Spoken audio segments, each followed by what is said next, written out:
ETF index mutual funds నేర్చుకుని stock మార్కెట్లో రాణించాలనుకుంటున్నారా? వెంటనే ఈ నెంబర్కి కాల్ చేయండి.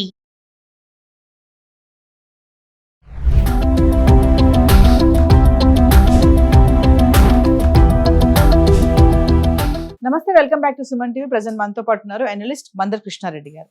నమస్తే సార్. నమస్తే అమ్మా. సార్, మీరు ఇందాక ఒక వీడియోలో మాట్లాడుకున్నాం మనము, స్వదేశాల్లోనే ఇక వీసా ఇంటర్వ్యూలు ఉంటాయి అని చెప్పేసి. అంటే అక్కడ కాకుండా రెన్యువల్ కోసము మళ్ళీ ఎక్కడైతే మనం వీసా తీసుకున్నామో అక్కడికే వెళ్ళి ఆ ఇంటర్వ్యూ ప్రాసెస్ కానీ ఇదంతా కూడా చేయాలని చెప్పేసి కొత్తగా ఇది ఒక రూల్ అయితే వస్తుంది. మరి ఒకసారి వివరాల్లోకి వెళ్తే దీంట్లో ఏమైనా మినహాయింపులు ఉంటాయా ఏంటి? అక్కడికి వెళ్ళి మళ్ళీ చేసుకుని రావడము అంటే అది పెద్ద ప్రాసెస్ కదా సార్, ఖర్చుతో కూడుకుంది కూడా. ఒకసారి వివరాల్లోకి వెళ్ళి. అమెరికా వేసిన ఎత్తుగడల్లో ఇది ఒక భాగం. వీలైనంతగా బాధ పెట్టాలి భారతీయులనే కాకుండా వలసతో వచ్చిన వాళ్ళందరినీ, అందరి మీద తీసుకున్నారు ఈ యాక్షన్. మన భారతీయులు ఒకరే కాదు. రెండోది ఏమిటంటే వీలైనంత ఎక్కువ మంది, అంటే ఇప్పుడు ఎక్కడి నుంచి అయితే మీరు వీసా మొట్టమొదట దాఖలు చేసుకున్నారో, అప్లై చేసుకున్నారో అక్కడికే వెళ్ళండి. అక్కడి నుంచే మళ్ళీ అప్లై చేయండి. అక్కడి నుంచే మీరు తీసుకోండి, వీసా తీసుకోండి. మళ్ళీ ఎక్స్టెన్షన్ వీసా కూడా అక్కడ నుంచి తీసుకోండి. మీకు మీ కంపెనీ మీ ఉద్యోగాన్ని ఎక్స్టెండ్ చేసినప్పటికీ వీసా ఆటోమేటిక్గా రాదు.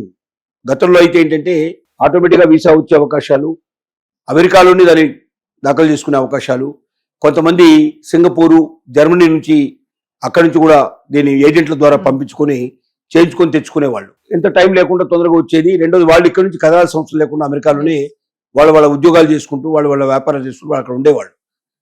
H1B వీసాలు ముఖ్యంగా ఏంటంటే ఉద్యోగాలు చేసుకునే వాళ్ళకే ఇస్తారు కాబట్టి వెళ్ళేది. ఇప్పుడు ఏ వీసాదారుడైనా, ప్రతి ఒక్క వీసాదారుడు కంపల్సరీగా మీరు వెళ్లాల్సిందే. మీ దేశాలకు వెళ్ళి అక్కడ నుంచి అప్లై చేసేయాల్సిందే అని చెప్తున్నారు. రెండోది అంటే 14 ఏళ్ల లోపల పిల్లలు, 79 ఏళ్ల వయసు పైబడ్డ వాళ్ళు ఇంతకుముందు వీసాకి వెళ్ళాల్సిన అవసరం ఉండేది కాదు. చిల్డ్రన్ కాబట్టి, ముసలాళ్ళు కాబట్టి, వాళ్ళ వల్ల పెద్ద హాని ఏమి లేదు కాబట్టి, వాడు దేశానికి హాని చేసేది ఏముంటుంది, ఆ వయసులో వాళ్ళు హాని చేసేది ఏముంటుంది కాబట్టి 14 ఏళ్ల లోపల పిల్లలు, 79 ఏళ్ల పైన ఉండేటువంటి వయసు ఉన్నటువంటి పెద్దవాళ్ళు, వృద్ధులు వీసాకు వాళ్ళు అటెండ్ కావాల్సిన అవసరం లేదు. వాళ్ళు వీసా పేపర్లు పంపిస్తే ఆటోమేటిక్గా వీసా మంజూరు అయిపోతుంది అనేది చెప్పేవాడు. ఇంకొకటి నిన్న మొన్న తెలుస్తున్న విషయం ఏంటంటే, గతంలో వీసా 10 ఏళ్లకు ఒకసారి వీసా, 10 ఏళ్ళు పనికొచ్చేట్టుగా మనకు వీసా ఇచ్చేవాళ్ళు. ఇప్పుడు వీసాకి అప్లై చేస్తే 10 years ఇస్తారు. 10 yearsలో మనం ఎప్పుడైనా సరే వెళ్ళి 6 months ఉండి రావచ్చు. మళ్ళీ వెనక్కి వచ్చి మళ్ళీ 6 months కోసం అప్లై చేసుకుని వెళ్ళిపోవచ్చు. 2 రోజులు 3 రోజులు ఇక్కడ ఉండి మళ్ళీ వెళ్ళడానికి మనకు అవకాశం ఉండేది. ఇప్పుడు దాన్ని ఏం చేశారంటే 2 మాసాలకే కుదించారు. నీకు 6 నెలలు టైం ఇవ్వకుండా 2 నెలలు మాత్రమే ఉండు కంటిన్యూస్గా, మళ్ళీ వెనక్కి వెళ్ళు, మళ్ళీ 2 రోజులు 1 రోజులు గ్యాప్ ఇచ్చేసుకుని మళ్ళీ అప్లై చేసుకుని మళ్ళీ రా. కంటిన్యూస్గా 6 నెలలు కూడా ఉండడానికి వీల్లేదు అమెరికాలో అని కండిషన్ పెట్టారు. ఇది నిన్న మన చాలా మంది నాకు ఇన్ఫర్మేషన్ ఇచ్చినట్టు విషయం. ఇప్పుడు అట్లా ఇవ్వడం లేదండి, 10 ఏళ్ళు ఇచ్చినా కూడా 6 months ఉండేందుకు అవకాశం ఇవ్వడం కలపడలేదు, 2 నెలలు మాత్రం అవకాశం ఇస్తున్నారని. ఇప్పుడు చాలా మంది అక్కడ ప్రెగ్నెంట్ లేడీస్ ఉన్నారు, తల్లిదండ్రులు సాయంగా వెళ్తున్నారు. అలా వెళ్తున్న వాళ్ళకి 2 months కాగానే మళ్ళీ వెనక్కి వచ్చేసి మళ్ళీ అప్లై చేసుకుని మళ్ళీ పోవాలంటే రానుబోను ఖర్చులు ఎంత? ఇండియన్స్ పరిస్థితి ఏంటంటే సుమారుగా ₹1,00,000 ఖర్చు అవుతుంది. ఒక మనిషి వెళ్ళాలంటే ₹1,00,000 ఖర్చు అవుతుంది. 2 మనుషులు వెళ్ళాలంటే 2 lakhs ఖర్చు అవుతుంది. మళ్ళీ 2 లక్షలు పోవడానికి, మళ్ళీ 2 లక్షలు రావడానికి 4 లక్షలు అదనంగా ఖర్చు పెట్టుకోవాలంటే ఎవరి వల్ల అవుతుంది అది? అంటే రాకుండా తగ్గించడానికి మార్గాలు నటివి. ఇండియన్స్ ఎలాగో డబ్బుకు ఆలోచిస్తారు. ఒక 2 months మాత్రం ఇక్కడ ఉండేట్టుగా వస్తారు, లేదా ముందే వచ్చారంటే 2 months కదా. అప్పుడు ఏం చేస్తారు? వీళ్ళు రాకపోతే ఇక్కడ ఉండేటువంటి కేర్ టేకర్స్ని పెట్టుకోవాల్సి వస్తుంది. కేర్ టేకర్ని పెట్టుకుంటే వాళ్ళకి ₹1,00,000 పే చేయాల్సిన పరిస్థితి ఏర్పడుతుంది. వీళ్ళని ఇలా పంపించి మళ్ళీ తిరిగి తెచ్చుకునే దానికన్నా కేర్ టేకర్ బెటర్ అనే ఉద్దేశం ఉంటుంది. ఎందుకంటే 1,00,000 2 లక్షలతో అయిపోయింది, 4 లక్షల బదులుగా 1,00,000 2 లక్షలతో అయిపోతుందనే ఉద్దేశంతో లోకల్ వాళ్ళకి అవకాశం కల్పిస్తారు. లోకల్ వాళ్ళకి జాబ్స్ దొరుకుతాయి, లోకల్ వాళ్ళకి ఆదాయం పెరుగుతుంది అనేటువంటి ఉద్దేశంతో చేసిన పని. మరి కొన్ని దేశాల్లో కాన్సులేట్స్ ఉండవు కదా సార్, మరి వాళ్ళ పరిస్థితి ఏంటి? కాన్సులేట్లు లేనటువంటి దేశాలకు మాత్రం ఇక్కడ ఎగ్జంప్షన్ ఇచ్చారు. చాలా తక్కువ కాన్సులేట్ లేని దేశాలు, చాలా చిన్న చిన్న దేశాలు ఏవో ఉంటాయి తప్ప పెద్ద దేశాలన్నిటికీ కాన్సులేట్ ఉన్నాయి, ఒకటి మాత్రం లేదు. కొన్ని ఎగ్జంప్షన్స్ ఇచ్చారు, కొన్ని వీసాలకి ఎగ్జంప్షన్స్ ఇచ్చారు. అవి ఏమిటంటే, ఏ వీసాలకు ఎగ్జంప్షన్ ఇచ్చారంటే A1 visa, A2 visa, C3 visa. అధికారులకు సహాయకులు వీళ్ళు, అంటే ఎవరైనా అధికారులు వెళ్ళినట్టయితే వాళ్ళకి సాయం చేసేట్టు వాళ్ళు వాళ్ళకి ఇస్తారు ఈ వీసాలు. అంటే అఫీషియల్ వీసాస్. ఎవరైనా మంత్రులు కానీ లేకపోతే ఇంకా అధికారులు కానీ, పెద్ద పెద్ద అధికారులు కానీ ఆ దేశంతో ఏదైనా అగ్రిమెంట్ చేసుకోవడానికి వెళ్ళేవాళ్ళు, ప్రభుత్వంతో అగ్రిమెంట్ చేసుకున్న వాళ్ళ సహాయకులు కొంతమంది అసిస్టెంట్స్ వెళ్తారు, వాళ్ళకి ఇచ్చే వీసాలకి ఇది ఎగ్జామ్షన్ ఇచ్చారు. అలాగే G1 నుంచి G4 దాకా, G1, G2, G3, G4 దాకా దౌత్యపరమైన వీసాలు. ఈ దౌత్యపరమైన వీసాలు అంటే ఇవన్నీ కూడా అఫీషియల్ వీసాలు అన్నమాట. అంటే ప్రభుత్వం నుంచి ఒక ప్రభుత్వ ప్రతినిధి వెళ్ళి అక్కడున్న ప్రభుత్వంతో ఏదైనా చర్చలు జరపడానికి, ఏదైనా బిజినెస్ అగ్రిమెంట్ చేసుకోవడానికి, లేక దేశానికి సంబంధించిన ఏదైనా విషయాలు మాట్లాడడానికి అట్లా వెళ్ళేటువంటి దౌత్యపరమైన వీసాలు మాత్రం దీంట్లోంచి మినహాయించారు.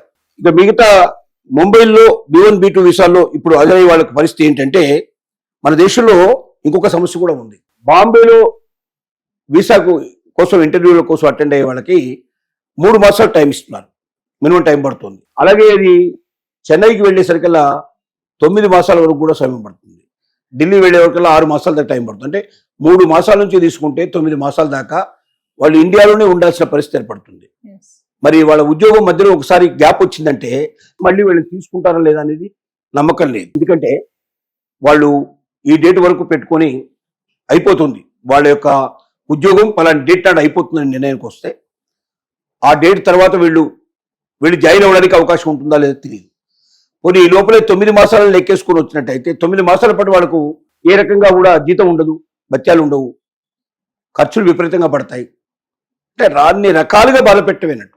ఫ్యామిలీ అంతా అక్కడ ఉంచి రావాలి, 7-8 మాసాలు 9 మాసాలు ఫ్యామిలీ లేకుండా ఉండడం అనేది చాలా కష్టంతో కూడుకున్న పని. అందరూ వెళ్ళి తొందరగా వచ్చే దగ్గరనే అప్లై చేస్తే అక్కడ కూడా డిలే అయ్యే అవకాశాలు ఉన్నాయి. భారతదేశంలో అంత స్పీడ్ లేదు. కాబట్టి మన గవర్నమెంట్స్ కూడా ఏం ఆలోచించాలంటే, ఇప్పుడు అమెరికన్ వీసాల వరకు ఎవరైతే వస్తున్నారో H1B ఈ వీసాలు వచ్చిన వాళ్ళకి వెంటనే లేట్ చేయకుండా తొందరగా కంప్లీట్ చేసే ప్రయత్నం చేయాలి. అయితే మన దేశం మీదనే ఆధారపడి లేదు, ఇది ఆ దేశం మీద కూడా ఆధారపడి ఉంది. వాళ్ళు కూడా భారతీయుల్ని తొందరగా కన్సిడర్ చేయడానికి ఒప్పుకోవాలి. అసలు భారతీయుల్ని తొందరగా కన్సిడర్ చేయడానికి ఒప్పుకునే వాళ్ళు అసలు భారతీయులు ఎందుకు పంపిస్తారు వెనక్కి? ఇదో పెద్ద ప్రశ్న. అక్కడే చేయొచ్చు కదా, ఇంత ముందు విధానాన్ని కంటిన్యూ చేయొచ్చు కదా, ఎందుకు ఈ విధానం చేస్తున్నారు అంటే చాలా మందికి వీసాలు రాకుండా చేయాలి, చాలా మందిని ఆ దేశం నుంచి పంపించాలి. దీన్ని సాగుగా చూపించి 7-8 మాసాలు ఇక్కడ సెలవు పెట్టి అక్కడికి వెళ్ళి ఇక్కడ ఉద్యోగం దొరకదు, ఇక్కడ ఉద్యోగం గ్యారంటీ ఉండదు, అక్కడ వీసా వచ్చే లోపల ఇక్కడ ఉద్యోగం పోయే అవకాశాలు ఉండొచ్చు. ఇలాంటి సమస్యలు వస్తాయి, ఖర్చులు విపరీతంగా మీద పడతాయి.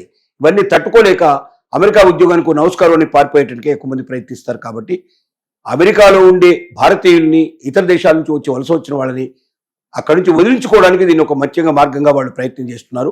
దీనికే ఈ రకమైన జిమ్మికులన్నీ జరుగుతున్నాయని మనం చెప్పుకోవచ్చు. అంటే సార్ ఇప్పుడు ఈ నిబంధన కారణంగా మన భారతీయ వ్యాపారులే కానీ, పర్యాటకులే కానీ, అంటే వీసాస్ కోసం ట్రై చేసే వాళ్ళు కానీ కష్టమైపోతుంది అంటారా? వీసా డెఫినెట్ గా. అంటే ఇప్పుడు భారతీయులు ఇట్లాంటి వాళ్ళు ఇప్పుడు వ్యాపారస్తులకు కాకుండా వీళ్ళు ఏం చేశారు, వాళ్ళు కూడా ఒకసారి వీసా అయిపోయి రెండోసారి మళ్ళీ వీసా ఇచ్చుకోవాలంటే, భారతదేశానికి వచ్చి వీసా తీసుకోవాలంటే వాళ్ళకు కూడా చాలా కష్టం. రావడానికి పోవడానికే లక్షల రూపాయలు ఖర్చు పెట్టాలి, ఇక్కడ ఉండి మళ్ళీ ఖర్చు పెట్టుకోవచ్చు, అక్కడ ఫ్యామిలీని వదుకొని రావాలి. ఇంత చేస్తే వీళ్ళు పూర్తి చేసుకున్న తర్వాత వ్యాపారం అంటే మళ్ళీ పోయి చేసుకోవడానికి అవకాశం ఉండొచ్చు. కానీ వ్యాపారం కూడా ఇంత గ్యాప్ వస్తే అక్కడ జరిగేటువంటి సమస్యలు ఎన్ని వస్తాయో చెప్పలేము. ఇక్కడ అందరూ వ్యాపారం చేయలేరు కదా. ఎవరైతే మెయిన్గా వ్యాపారం చేసేవాడే వాడే ఇక్కడికి వస్తే వాళ్ళ పరిస్థితి ఏంటి? ఫ్యామిలీ మొత్తానికి ఒక వీసాలు రావాల్సిన పరిస్థితి ఏర్పడితే ఆ వీసా డేట్ అయిపోయిన తర్వాత అక్కడ ఊళ్ళో ఉండడానికి, అమెరికాలో ఉండడానికి వీల్లేదు, వాళ్ళందరూ వెనక్కి రావాల్సిందే. రకరకాల సమస్యలు వస్తాయి దీంట్లో. కాబట్టి ఇన్ని సమస్యల మధ్యలో అమెరికాలో నేను ఉంటాం అవసరమా అనేటువంటి ప్రశ్న ప్రతి ఒక్కరిలో ఉదయించినట్టు చేసి వీలైనంత వరకు అమెరికాను వదిలిపెట్టి వలసవాదులందరూ బయటికి వెళ్ళడానికి మార్గాలు ఎంచుకోవడానికి, అంటే పొమ్మనకుండా పొగబెట్టడం అంటారు చూడండి, అలాంటి ఒక మార్గాన్ని అమెరికా అనుసరిస్తుంది. దాంట్లో భాగమే ఇది. Thank you.